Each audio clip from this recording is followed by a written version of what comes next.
Hi friends, ఈరోజు మనము ఎంతో టేస్టీగా ఉండే చికెన్ లివర్ ఫ్రై అనేది తయారు చేసుకుందాం. దీనికోసం స్టవ్ ఆన్ చేసి ప్యాన్ పెట్టి 2 టేబుల్ స్పూన్ల ఆయిల్ వేయండి. ఆయిల్ కొద్దిగా వేడిన తర్వాత ఇప్పుడు మనం శుభ్రంగా కడిగి పెట్టుకున్న లివర్ని వేసేసేయండి.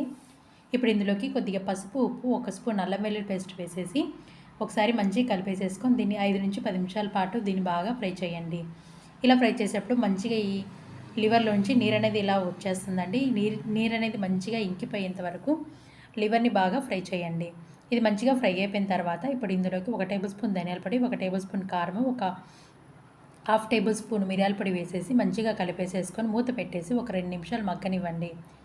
ఒక 2 నిమిషాల తర్వాత మంచిగా లివర్ అనేది బాగా ఫ్రై అయిపోయిందండి. ఇప్పుడు ఇందులోకి కొద్దిగా కరివేపాకు అలాగే కొత్తిమీర కూడా వేసేసుకొని ఒకసారి బాగా కలిపేసుకొని స్టవ్ ఆపేసుకొని సర్వ్ చేసేసుకోండి. అంతేనండి, ఎంతో టేస్టీగా ఉండే లివర్ ఫ్రై అనేది తయారైపోతుంది. ఇది రసం సాంబార్లో సైడ్ డిష్గా కూడా చాలా బాగుంటుందండి. Thanks for watching. Please subscribe.